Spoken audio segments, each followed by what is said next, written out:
Biodiversity का कितना loss हो रहा है, इस बारे में हम लोगों ने लास्ट क्लास में पढ़ा था, है ना, कि क्या क्या बायोडायवर्सिटी में लॉस होता है। हमने वो पढ़ा कि बहुत सारे स्पीशीज जो हैं वो IUCN ने रेड लिस्ट में डाल रखे हैं, जो रिसेंट 500 ईयर्स में एक्सटिंक्ट हुए। 20 ईयर्स, लास्ट 20 ईयर्स में भी काफ़ी स्पीशीज़ ऐसी हैं जो एक्सटिंक्ट हुई। फिर हमने देखा कि कई सारी स्पीशीज़ ऐसी हैं जो थ्रेट ऑफ एक्सटिंक्शन में भी हैं, लगभग 15,500 स्पीशीज़। अब हम ये जानना चाह रहे हैं कि इतना जो एक्सटिंक्शन हो रहा है, इतना जो लॉस हो रहा है बायोडाइवर्सिटी का, वो एक्चुअल में हो क्यों रहा है। ठीक है, ये चैप्टर देखो चलेगा कैसे। हम पढ़ेंगे कॉज ऑफ बायोडाइवर्सिटी लॉस, कारण क्या है। सबसे पहले हमने फैक्ट्स पढ़ा कि कितना लॉस हो रहा है बायोडाइवर्सिटी का। अब हम पढ़ेंगे वाई, दिस इज वाई ना, कि why the loss of diversity is actually taking place. यही तो मतलब हुआ। ठीक है, फिर आता है इंपॉर्टेंट पॉइंट कि वाई टू कंजर्व, है ना, वाई टू कंजर्व, कि बचाना ही क्यों चाहिए हमें, बायोडाइवर्सिटी को लॉस हो रहा है तो होने दो, क्या दिक्कत है ना, क्यों बचाना चाहिए। Why loss, why to conserve, and last question how to conserve. ठीक है, last question how to conserve, और last question, last but second last question है ये, कि हाउ टू कंजर्व, और फिर कि हमने अभी तक क्या किया है, what we have done so far, what we have done so far. अब तक हमने कुछ किया है, क्या स्टेप्स लिए हैं, वो आ जाएगा ये इंटरनेशनल मेजर्स। समझ आया। ये 3-4 सवाल हैं, अगर इनका जवाब पता है तो चैप्टर क्लियर। पहला सवाल क्या था, कितना लॉस हुआ। दूसरा, क्यों लॉस हुआ। तीसरा, कंजर्व क्यों करें। चौथा, कैसे कंजर्व करें। और पांचवा, क्या किया अभी तक। यही हुआ ना। देखते हैं, सबसे पहले सवाल का जवाब ढूंढते हैं कि क्या कारण है, क्या मेजर रीजंस हैं जिसकी वजह से बायोडाइवर्सिटी का लॉस होता है। क्या मेजर रीजंस हैं जिसकी वजह से बायोडाइवर्सिटी का लॉस होता है, वो देखते हैं। भाई मेजर 4 रीजंस हैं। कितने रीजंस हैं, 4 रीजंस हैं। पहला जो रीजन है उसको बोलते हैं हैबिटेट लॉस एंड फ्रेगमेंटेशन, क्योंकि 4 मेजर, त्रिशा ध्यान दो, ठीक है, 4 मेजर रीजंस हैं। पहला, और उन चारों रीजंस को हम लोग बोलते हैं इविल क्वाड्रेट। क्या बोलते हैं उसको, इधर लिखा है इविल क्वाड्रेट। इविल तो मतलब समझ रहे हो ना तुम, इविल मतलब क्या होता है, खतरनाक, है ना, खराबी होता है इसका मतलब। क्वाड्रेट, क्वाड मतलब क्या होता है, 4। तो 4 इविल रीजंस हैं, एक तरह से 4 इविल रीजंस हैं। पहला जिसमें रीजन क्या है, पहला रीजन है हैबिटेट लॉस एंड फ्रेगमेंटेशन। भाई किसी भी ऑर्गेनिज्म के रहने की ही जगह आप छीन लोगे तो वो स्पीशीज के रहने की जगह चली गई तो वो स्पीशीज तो एक्सटिंक्ट होगा ही ना। तो हैबिटेट का लॉस होना और जो भी बड़े हैबिटेट्स हैं उनको टुकड़ों में कन्वर्ट करना, फ्रेगमेंट्स में कन्वर्ट करना, उसको हम लोग क्या बोलते हैं, हैबिटेट लॉस एंड फ्रेगमेंटेशन। जैसे हम बोलते हैं कि हमारे जो पूरे विश्व में जितना भी लैंड सरफेस एरिया है, अर्थ का जो भी लैंड सरफेस एरिया है, अर्थ का जितना भी लैंड सरफेस एरिया है, उसका 14% एक समय पर क्या हुआ करता था, उसका 14% एक समय पर ट्रॉपिकल रेन फॉरेस्ट हुआ करता था। लेकिन वो डिक्रीज होके कितना हो गया, 6%। बहुत ही खतरनाक बात है जब मुझे ये पता चला, या आप लोगों को भी पता होगा ये बात, कि पहले जो सहारा डेजर्ट जो है आज की डेट में वर्ल्ड का सबसे लार्ज डेजर्ट है, तो सहारा डेजर्ट एक टाइम पे क्या हुआ करता था, एक फॉरेस्ट हुआ करता था, ट्रॉपिकल फॉरेस्ट हुआ करता था। तो सोचो आज की डेट में वो सबसे बड़ा डेजर्ट है। तो जब फ्रेगमेंटेशन होगा ना बड़े बड़े, जैसे कि फॉर एग्जांपल मैं बोलता हूँ कि ये एक अमेजोन रेन फॉरेस्ट है, which is the till now, अभी तक, अभी की करंट बात करें अगर हम, तो अभी तो ये लार्जेस्ट बायोडाइवर्सिटी है ना पूरे अर्थ में, पूरे बायोस्फीयर में।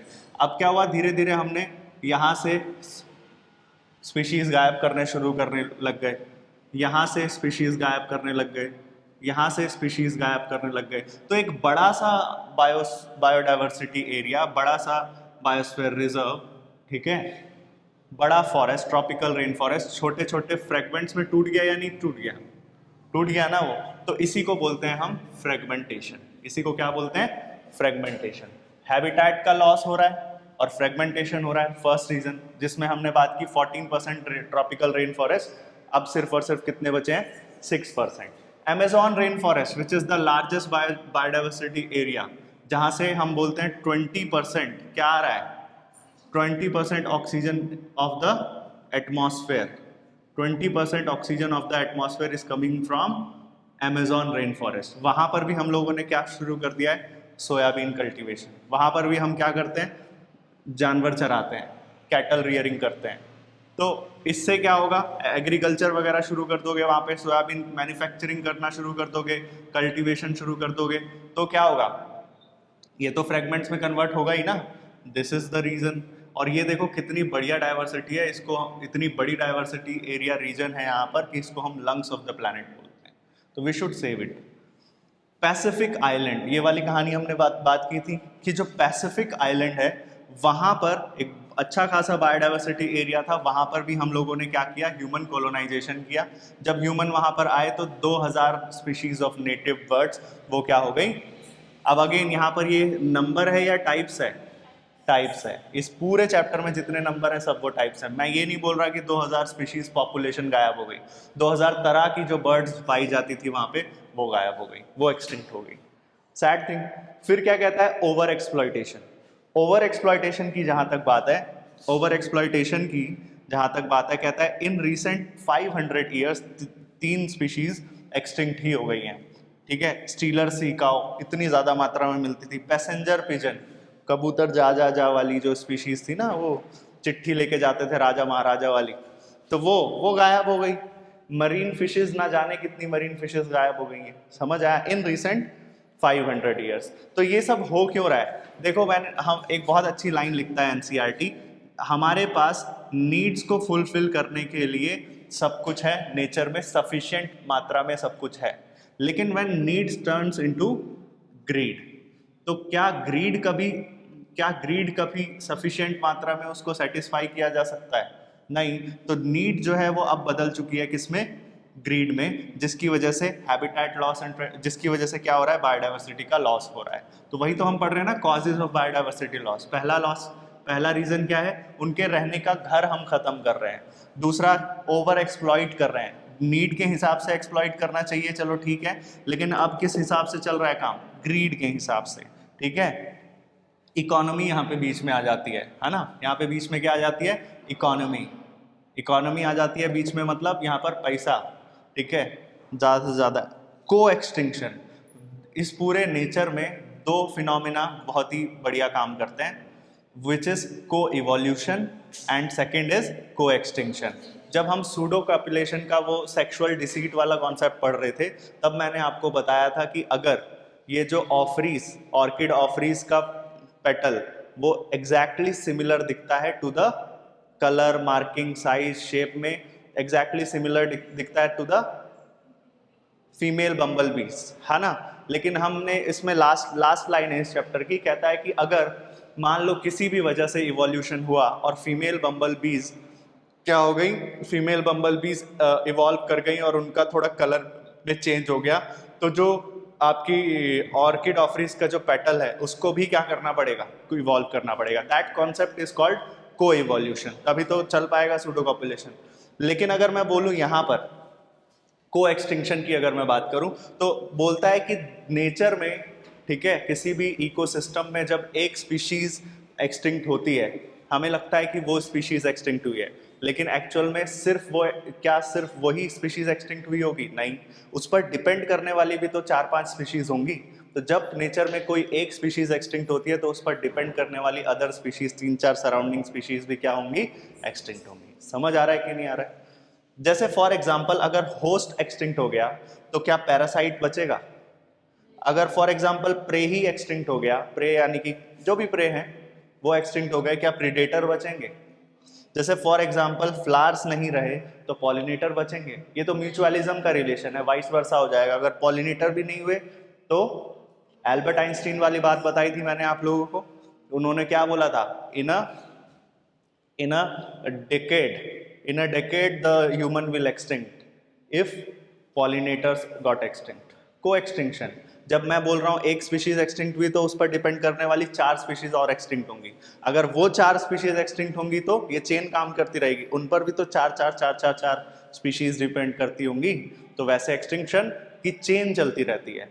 तो इसी वजह से किसने, पॉल एरलिच ने बोला था कि भाई, पॉल एरलिच ने बोला था कि शुरुआत में हो सकता है इस एयरप्लेन को, airplane which is the ecosystem, उसको चलने में, उसको उड़ने में शायद कोई फर्क ना पड़े, ठीक है, फ्लाइट की सेफ्टी पे कोई फर्क ना पड़े, बट जैसे जैसे स्पीशीज यहाँ पर को एक्सटिंक्ट होते रहेंगे तो क्या होगा, फ्लाइट की सेफ्टी पे फर्क पड़ेगा, यानी कि इकोसिस्टम सर्वाइव नहीं करेगा। फिर हम बोलते हैं एलियन स्पीशीज इन्वेजन। इसको मैंने 3 पार्ट में डिवाइड किया है, व्हाट, वेयर, इसको याद रखना है तीनों बातें, व्हाट, वेयर एंड व्हाई, ठीक है, कि मतलब जब किसी इकोसिस्टम में हमारे इकोनॉमिकल बेनिफिट के लिए जब बाहर से कोई स्पीशीज ले आई जाती है, ठीक है, तो उसकी वजह से वहां की रहने वाली स्थानीय नेटिव स्पीशीज को नुकसान पहुंचता है। तो बाहर से जो स्पीशीज लाई जाती है उसको बोलते हैं एलियन स्पीशीज। जैसे for example cichlid fish, cichlid fish क्या हो गई, एक्सटिंक्ट हो गई। कहां पर, लेक विक्टोरिया में सिक्लिड फिश एक्सटिंक्ट हो गई इन, ठीक है, due to the introduction of, क्योंकि हम नील पर्क ले आए थे, समझ आया, नील पर्क इंट्रोड्यूस हुई इन लेक विक्टोरिया, नील पर्क इंट्रोड्यूस हुई लेक विक्टोरिया में, जिसकी वजह से कौन एक्सटिंक्ट हो गई, सिक्लिड फिश गॉट एक्सटिंक्टेड, समझ आया, सिक्लिड फिश गॉट एक्सटिंक्टेड।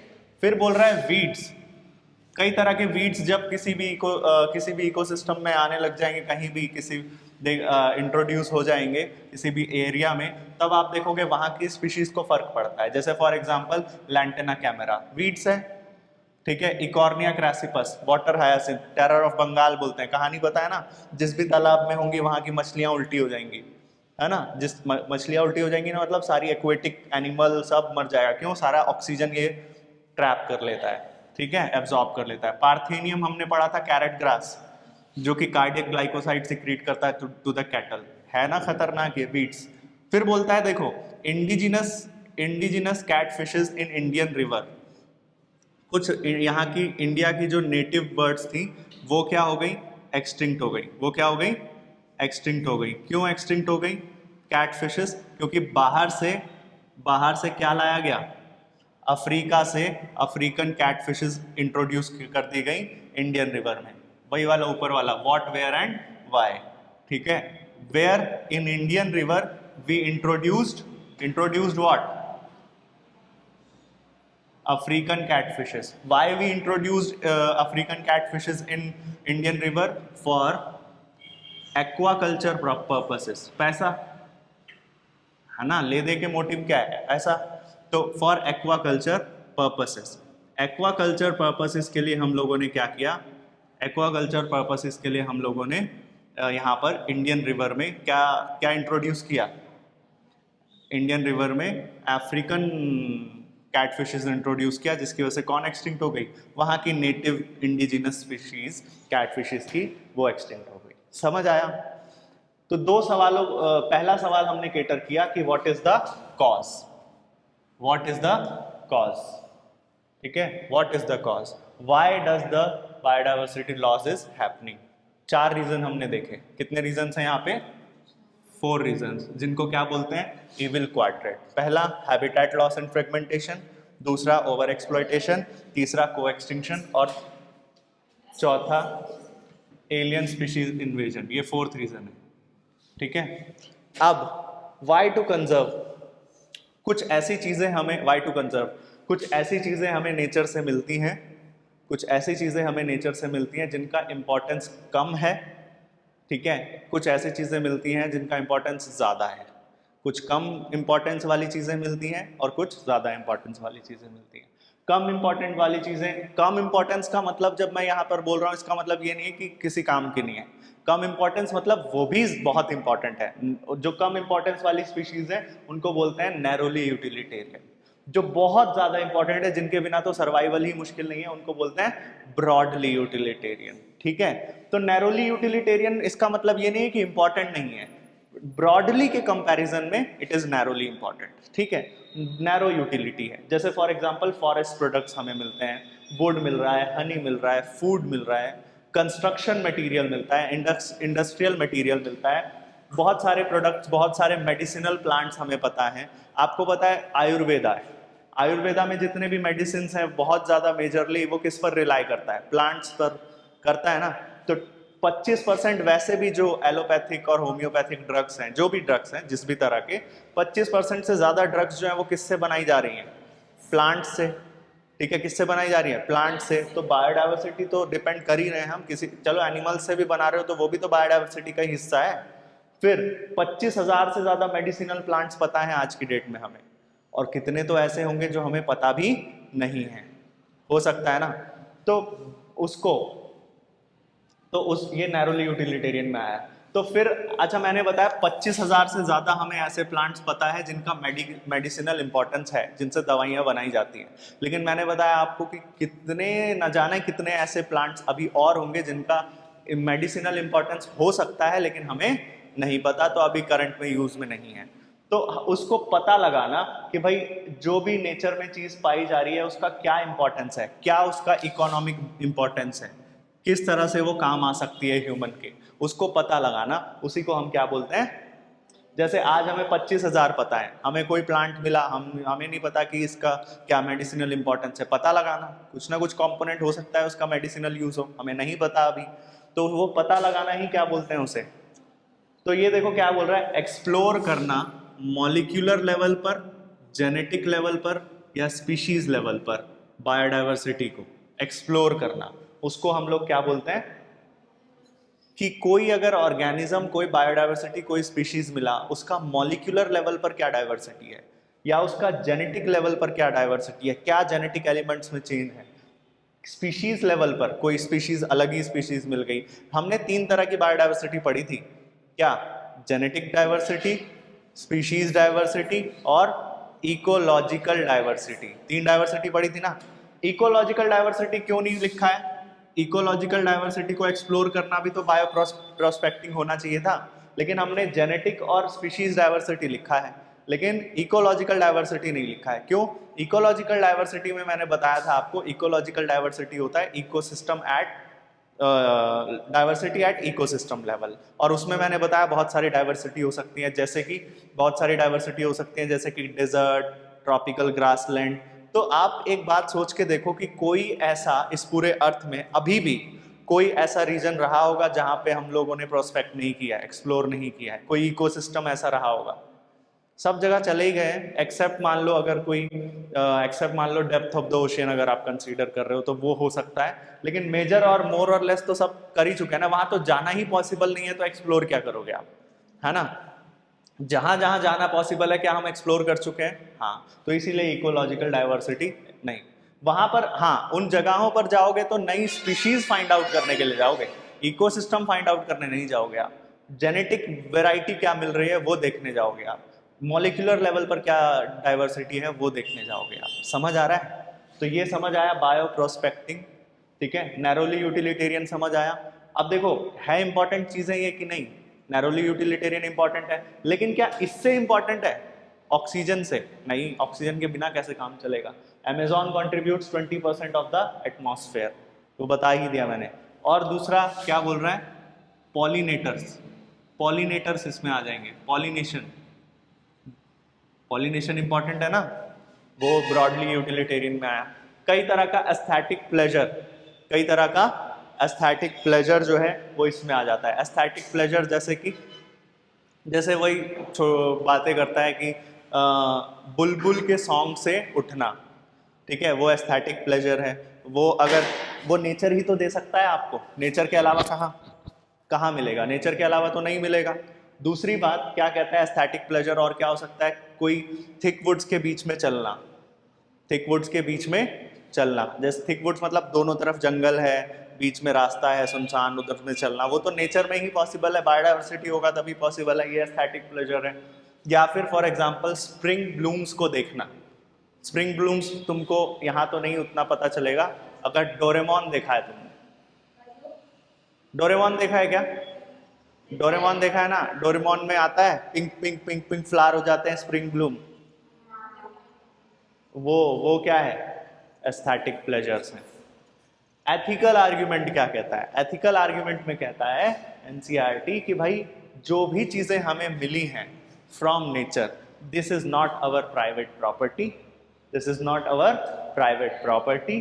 तो ये हमें हमारी मॉरल और एथिकल रिस्पॉन्सिबिलिटी बनती है कि जिन भी हालात में हमें ये मिला है उसको हम सस्टेन करें, अच्छे से यूज करें, ठीक है, एक्सप्लॉइट, ओवर एक्सप्लॉइट ना करें, और फ्यूचर जनरेशन को ये चीज़ें, रिस्पॉन्सिबिलिटी ये बनती है कि ये जो भी हमें बायोडाइवर्सिटी या जो भी नेचर से हमें मिला है तो फ्यूचर जनरेशन तक इसको बहुत ही हेल्दी कंडीशन में ट्रांसफर करें।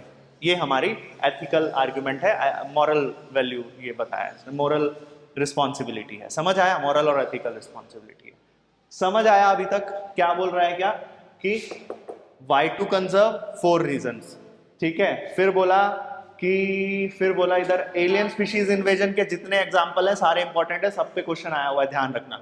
एलियन स्पीशीज इन्वेजन में सबसे पहला एग्जांपल किसका बताया? सिक्लिड फिश, ठीक है। सिक्लिड फिश किसके आने से गायब हुई? नील पर्क के आने से। वीड्स में लैंटेना कैमेरा, इकॉर्निया क्रैसिपस, पार्थेनियम हिस्टेरोफस, ठीक है। इंडिजिनस स्पीशीज कैट फिशेस की एक्सटिंक्ट हो गई अफ्रीकन कैट फिशेस लाने से, ठीक है। फिर हम बात करते हैं यहाँ पर नैरोली यूटिलिटेरियन, ब्रॉडली यूटिलिटेरियन, ठीक है। क्यों इंपॉर्टेंस है यहाँ पे? इंपॉर्टेंस बता रहा है, aesthetic pleasure, ethical argument. Now the question comes how to conserve, कि किस तरह से कंजर्व करेंगे। तो कंजर्व करने का 2 तरीका है, इन सीटू कंजर्वेशन और ex situ conservation.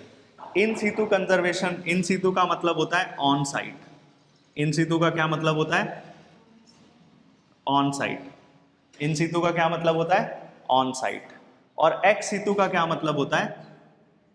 Of site, ठीक है। एक्स सीटू का क्या मतलब होता है? Off site. In situ on site conservation, ex situ off site conservation. मतलब कि जो चीज जहां पर है उसको वहीं रहने दो, उस जगह को प्रोटेक्ट करो, उसको बोलते हैं ऑन साइट कंजर्वेशन। जैसे फॉर एग्जांपल मैंने बोला कि अमेजॉन रेन फॉरेस्ट जो है वो फ्रेगमेंट हो रहा है इस तरह से, तो फ्रेगमेंट हो रहा है तो आप बोलो कि अच्छा अमेजॉन रेन फॉरेस्ट जो है वो साउथ अमेरिका में है इसीलिए वो फ्रेगमेंट हो रहा है, उसको उठा के एक काम करते हैं इंडिया ले आते हैं। पॉसिबल है? नहीं ना।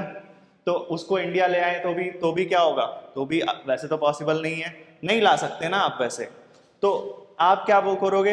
आप बोलोगे वहां पे कि यार वो लॉस क्यों हो रहा है वहां पे, बायोडाइवर्सिटी लॉस।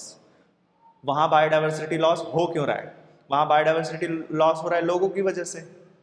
तो एक काम करते हैं ना, उस फॉरेस्ट में ही क्या कर देते हैं, फॉरेस्ट में ही फेंसिंग कर देते हैं, बॉर्डर बना देते हैं, बाड़ाबंदी कर देते हैं और लिख देते हैं वहां पे human entry is prohibited, entry is prohibited लिख देते हैं, ठीक है। तो फिर क्या रहेगा? प्रोटेक्टेड रहेगा। हमने उस एरिया को ही प्रोटेक्ट कर दिया। इस तरह की जो कंजर्वेशन होती है उसको क्या बोलते हैं हम? In situ conservation. इंस्टेड जैसे फॉर एग्जांपल अगर मैं बोलूं जू में अगर शेर मिल रहा है तो क्या वहीं पैदा हुआ था क्या? वो कहीं से लाया होगा ना और प्रोटेक्ट करके रखा होगा। तो बाहर से स्पीशीज को लेकर आना, निकालना उसके रीजन से और उसको प्रोटेक्ट करना, उसको क्या बोलते हैं? डिफरेंस समझ आया? इसके सारे एग्जांपल पता होने चाहिए अपने को। जैसे इन सीटू कंजर्वेशन में national park, wild life sanctuary, biosphere reserve, sacred groves. Sacred groves क्या होता है? पवित्र उपवन, ठीक है। सेक्रेड ग्रोव्स क्या? पवित्र उपवन, इसका हिंदी मतलब है, बताऊंगा इसके बारे में, पहले ये समझो डिफरेंस। देखो थोड़ा सा एक और पॉइंट, जैसे फॉर एग्जांपल मैं बात करूं national park, wild life sanctuary, biosphere reserve.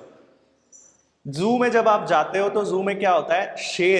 शेर या टाइगर, लायन जो भी होता है वो पिंजरे में होता है, आप चल रहे होते हो, फोटो खींचते हो, सेल्फी खींचते हो, जो भी, ठीक है। लेकिन जब आप इधर आते हो, यहाँ पे तो एरिया प्रोटेक्ट है ना।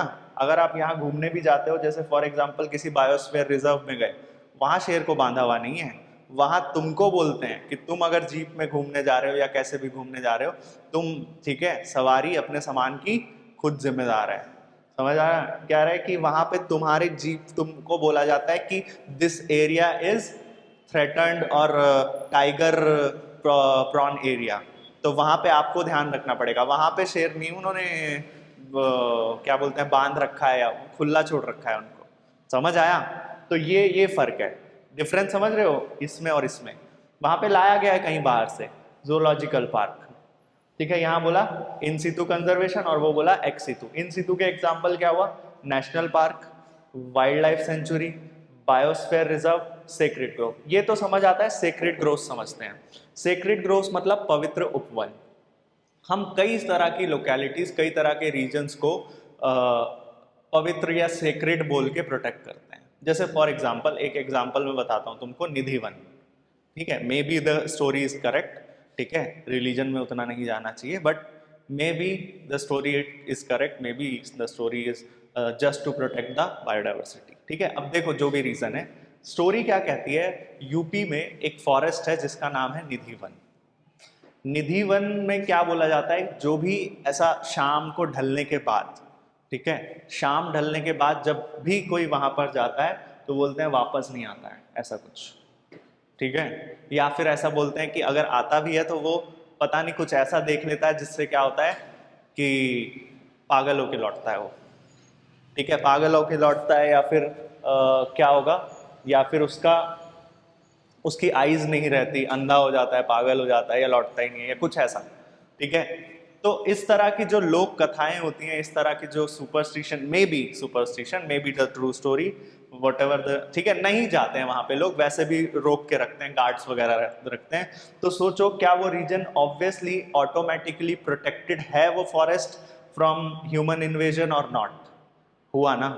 और भी एग्जाम्पल है, जैसे Khasi Jaintia hills in Meghalaya, Aravalli hills of Rajasthan, Surguja Chandar Bastar areas of Madhya Pradesh, और ठीक है, सरगुजा चंदर बस्तर एरिया, इतने डेंस फॉरेस्ट है ना यहाँ पे, इतने डेंस फॉरेस्ट है यहाँ पर कि यहाँ पर एंट्री, यहाँ पर एक टाइम था, अभी तो नहीं, 80s के टाइम पर, 90s के टाइम पर ऐसा टाइम हुआ करता था यहाँ पे, जब बहुत ज़्यादा वो पाए जाते थे यहाँ पे डाकू।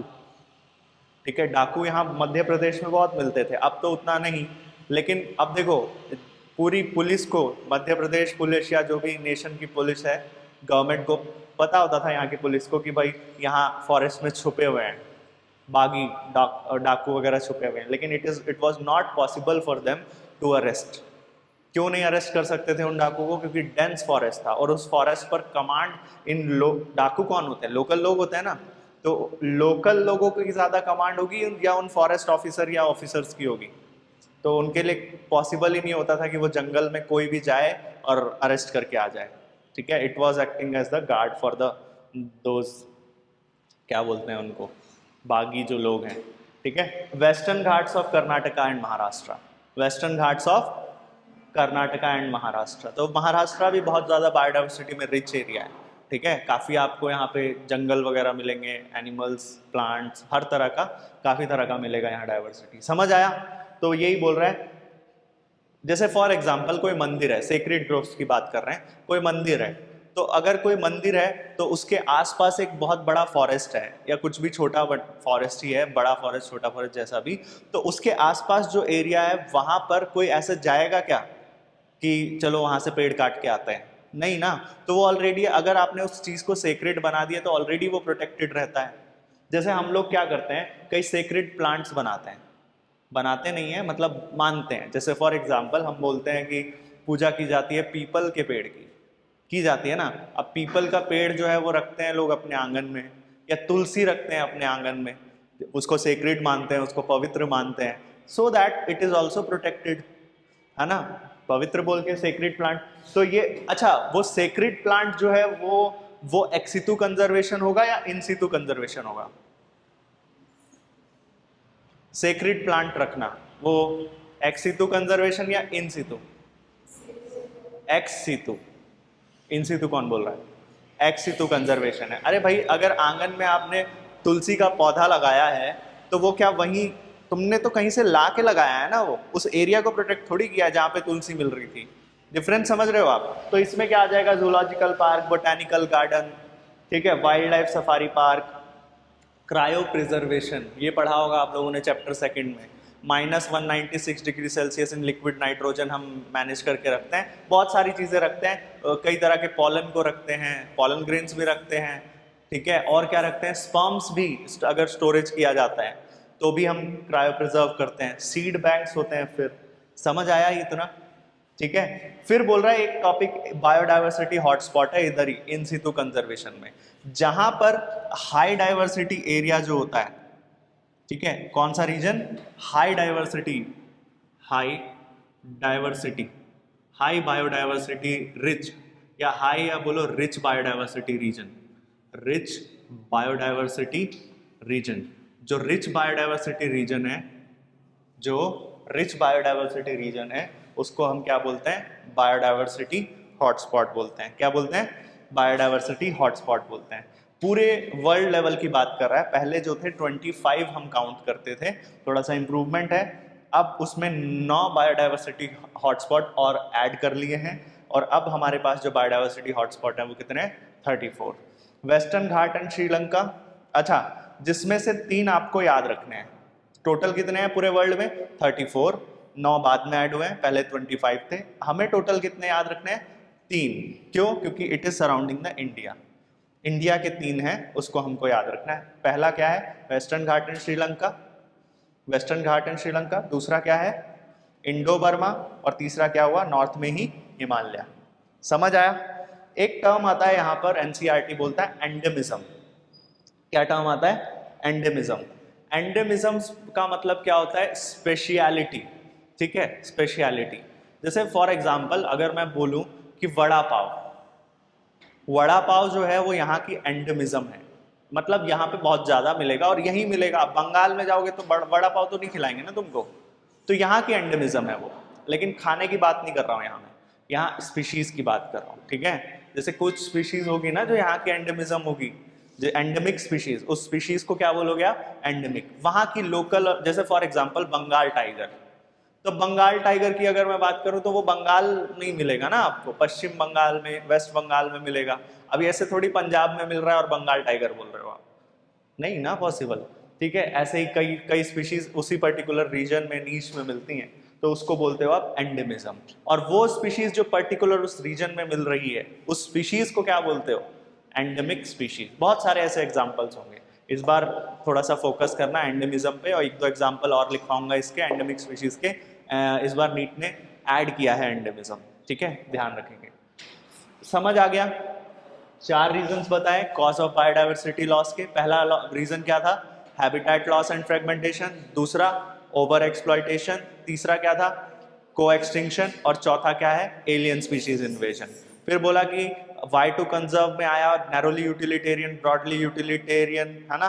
फिर हमने बोला एस्थेटिक प्लेजर है और एथिकल आर्ग्यूमेंट्स हैं। इतना हो गया। फिर हम आते हैं how to conserve. How to conserve में हमने बोला इन सितु कंजर्वेशन है, एक्स सितु कंजर्वेशन है। जो इन सितु कंजर्वेशन है, इन सितु कंजर्वेशन में हम लोग बोलते हैं क्या क्या चीजें, इसको ऐसे याद रख सकते हो, BMW। BMW होता है ना, ये हमने चाइना से मंगवाई है कार। ठीक है, तो उस पर BMW नहीं लिखा है, BNW लिखा है। ठीक है, जैसे फॉर एग्जांपल हम शूज लेते हैं, तो शूज में देखा है वो एडिबास, एडिडास का एडिबास लिखा होता है, तो वही ये एडिबास वाला सीन है। BNW याद रख लेना।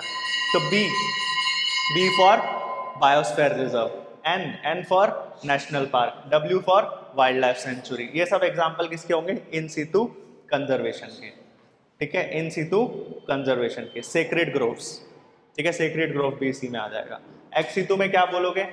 एक्स सितु में बोलोगे zoological park, botanical garden, wild life safari park, cryo preservation, seed banks. फिर हम बात करते हैं बायोडाइवर्सिटी हॉटस्पॉट में। 3 बायोडाइवर्सिटी हॉटस्पॉट याद रखना, वेस्टर्न घाट एंड श्रीलंका, दूसरा क्या बोला? इंडो बर्मा, और तीसरा हिमालय। अब what we have done so far, ठीक है, इतनी सब कहानी तो हो गई। अब हम बात करते हैं अब तक क्या किया हमने। तो अभी तक हमने कई सारे वो लिए हैं, इंटरनेशनल मेजर्स लिए हैं, ठीक है, टू कंजर्व। ये आता है यहाँ पे सन और रीजन के साथ में, याद रखना 2 नाम है। एक लिया है हमने अर्थ समिट। अर्थ समिट में क्या हुआ ध्यान रखना, जो कि हुआ कहाँ पर था? रियो डी जेनेरो में। कहाँ पर हुआ? रियो डी जेनेरो में 1992 में। ठीक है, जिसमें सभी नेशन, लगभग सभी नेशंस ने पार्टिसिपेट किया और मेजर्स लेने की बात हुई थी वहां पर कि कंजर्व किया जाएगा किसको? बायोडाइवर्सिटी को। और क्या किया जाएगा? जो भी हम यूटिलाइजेशन कर रहे हैं बायोडाइवर्सिटी का, उसको थोड़ा सा तरीके से सहूलियत से यूज करेंगे ताकि कंजर्व्ड रहे, ताकि बहुत ज्यादा बायोडाइवर्सिटी का लॉस ना हो। समझ आ रहा है? तो इंटरनेशनल मेजर में पहला क्या है? अर्थ समिट, रियो डी जेनेरो में हुआ था 1992 में। All Nations participated. मोटिव क्या था? मेजर्स लेंगे हम क्या करने के लिए? Conservation of biodiversity and sustainable utilisation, बस। World summit again sustainable development पर था ये 2002 में। कहां पर हुआ? Johannesburg, South Africa. क्या सारे कंट्रीज पार्टिसिपेट किया था? नहीं, 190 कंट्रीज ने पार्टिसिपेट किया था और उनका टारगेट था कि बाय 2010 तक हम क्या करेंगे? डिक्रीज करेंगे करंट रेट ऑफ, जो भी current rate of biodiversity loss उस समय पर चल रहा था 2002 में, बोला 2010 तक आने तक हम क्या करेंगे? रेट ऑफ बायोडाइवर्सिटी लॉस को क्या करेंगे? डिक्रीज करेंगे। समझ आया? किस किस लेवल पर? ग्लोबल लेवल पर, रीजनल लेवल पर और लोकल लेवल पर। और तुमको ये भी पता होना चाहिए सभी बातें हैं। क्या सच में देखो 2002 से 2010 तक अगर आप देखो तो रेट ऑफ बायोडाइवर्सिटी लॉस बढ़ा होगा या घटा होगा? समझ आया? ये 2010 की बात कर रहे हैं हम, अब तो 23 चल रहा है। ठीक है, चल इतना समझ आया? यहाँ पे आपका चैप्टर समाप्त। ठीक है, अब हम शुरू करेंगे एनवायरमेंट। ठीक है, चल कथा समाप्त। नोट करो। हुआ नोट या रह गया अभी? करो करो।